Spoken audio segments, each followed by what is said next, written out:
दो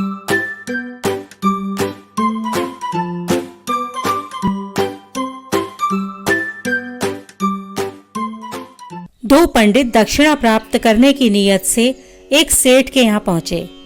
विद्वान समझकर सेठ साहब ने उनकी काफी आवभगत की। उनमें से एक पंडित जब स्नान वगैरह के लिए गया तो सेठ जी ने दूसरे पंडित से कहा, महाराज, ये आपके साथी तो महान विद्वान मालूम होते हैं।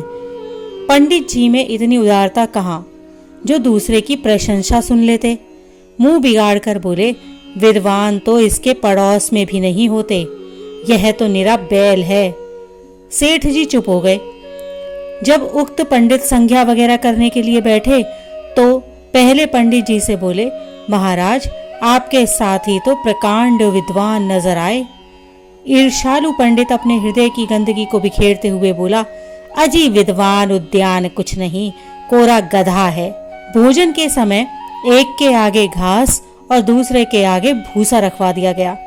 पंडितों ने देखा तो आग बबूला हो गए।